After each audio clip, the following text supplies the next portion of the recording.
The top 17 reasons to buy gold. Number 17. Gold is the purest form of money. J.P. Morgan was once the most powerful banker in the world, and he was quoted as saying, "Gold is money. Everything else is credit." Once you truly understand this statement, you will be on your way to never being poor again and creating generational wealth. Gold has all of the characteristics of money. It must be durable, which is why we don't use corn. It must be divisible, which is why we don't use artwork. It must be convenient, which is why we don't use copper. It must be consistent, which is why we don't use real estate. It must possess value in itself, which is why we don't use paper. It must be limited in the quantity that is available, which is why we don't use iron. It should have a long history of acceptance, which is why we don't use Bitcoin. Gold is the purest form of money, even more so than silver, simply because it does not have many industrial uses. Number 16. Everything else is credit. Think about it. Literally every asset we are taught to invest in is simply a paper asset with counterparty risk. Stocks, bonds, munis, ETFs, derivatives, and insurance policies are just someone else's promises to pay. Even real estate and businesses are really only worth what the buyer can finance for it. For example, what would be the cash value of your house versus a market with 30-year rates at 4%? Number 15. All of the world's currencies have a fatal flaw. The dollar and all other currencies in the world are debt-based currencies that only come into existence when debt is created. When you sign a car loan for $20,000, the bank is not lending you $20,000. They are creating it out of thin air, and it is backed by the contract you sign. The real scary thing is that if all of the money in the world comes into existence like this, where then do we get the money to pay the interest? Number 14. Generational debt-based Ponzi scheme. The only way this system functions is that more debt must be created every year in excess of the debt and interest created the year before. Every generation ends up paying for the debts the previous generation incurred. This has a fatal flaw, as there always comes a point where the accumulated debts become so large that it becomes impossible to even pay the interest on the debt. Number 13. Inflation or deflation, it doesn't matter. Once any nation reaches the point where the accumulated debts become so large that they can no longer pay even the interest on the debt, then they have one of two fates. Nations like Ireland, Greece, and Spain that do not print their own currency suffer massive deflation as their real wealth is drained from them until they eventually default on the debt. Other nations like the United States and Japan that do print their own currencies eventually suffer hyperinflation, where they continue to pay old debts with new money, destroying the value of the currency itself by creating more and more of it. True hyperinflations are not as much as a monetary event as it is a psychological event, where the population realizes that they are getting screwed by the bankers and politicians that create all of this money to line their pockets, and it is causing the dollar to lose value. The population eventually starts buying anything with real value and literally throws the paper money away. In the end of either case of inflation or deflation, the currency and the entire economy built off of it is destroyed. Number 12. Gold cannot be printed. The finding, mining, and refining of gold is an incredibly difficult process. The bankers can create trillions of dollars out of thin air to pay off their buddies, but they cannot do that with gold. Why would you work for and store your wealth in a rigged casino that can change the rules and values at any minute? Number 11. Gold can be hidden. Unlike all of your paper assets, gold can be hidden for centuries if necessary. With governments increasingly looking to steal wealth from bank and retirement accounts, having an ounce of gold in your hand is a very powerful way of taking back your sovereignty. More importantly, it can be used to create generational wealth. Number 10. All paper money eventually returns to its intrinsic value. 0.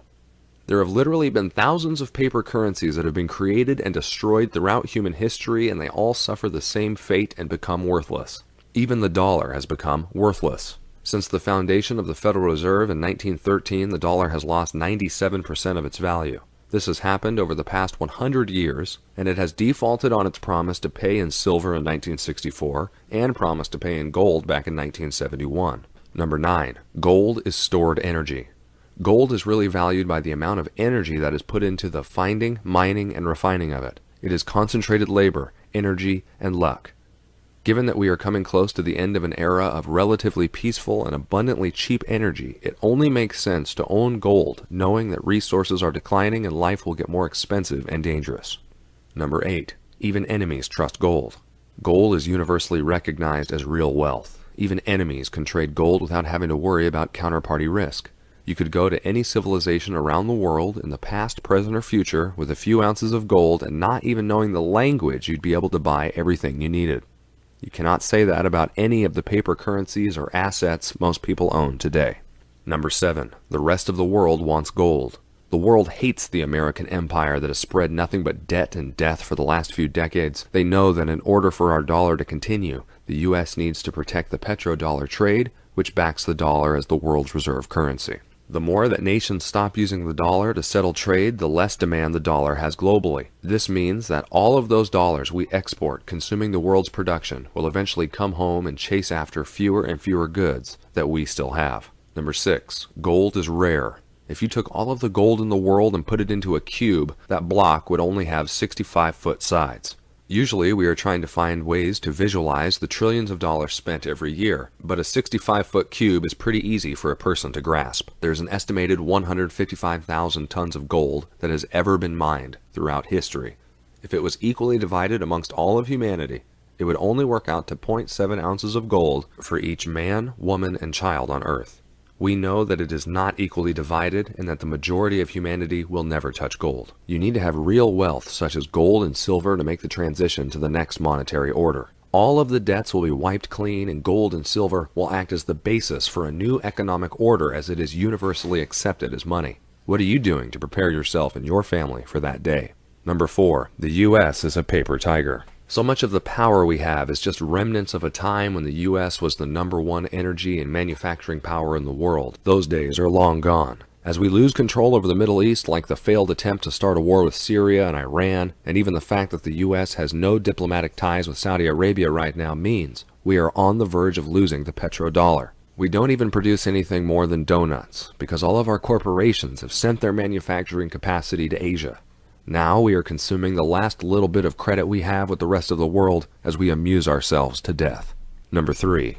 Hard days are coming. It will not be long until those that create the energy and manufactured goods demand real wealth in return for their real assets. When that day comes, if you do not have real wealth, you simply will have nothing to offer other than your labor. The scary thing is that most Americans do not have any real friends because of Facebook, and no real skills because 70% of the economy is based on consumerism.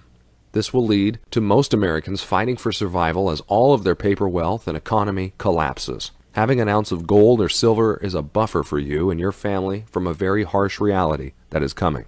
Number 2. China and India are the past and future.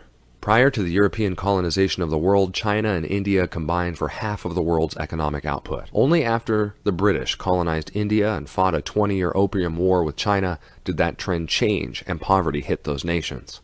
Now, these nations and many more like Russia, Iran, Indonesia, and South Africa are wise to see the tricks of the Anglo-American empire and are buying gold to protect themselves from outsiders interfering with their prosperity. Most Americans are not paying attention to the massive changes that are happening in the world today, but the world is moving away from the U.S. and their dollar like a meth head in the park.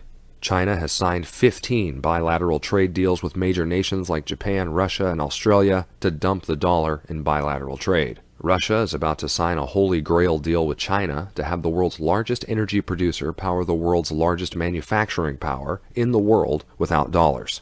China, Russia, and India are buying massive amounts of gold to back their economies and help with the transition to a new monetary order. The world, in short, is building another world without us, and the U.S. will find themselves on the outside looking in. Number 1. Gold is made from collapsed stars. Throw out all of the historical, monetary, and geopolitical reasons for owning gold. The very fact that gold is made from exploding stars is simply amazing. When you hold an ounce of beautiful gold and feel its weight and luster, you will also feel how amazing it is to own something that can only be created by the incredible power of exploding supernovas fusing elements together into creating the very dense and heavy metal known as gold. This gold is not from Earth and is something truly spectacular to own in of itself.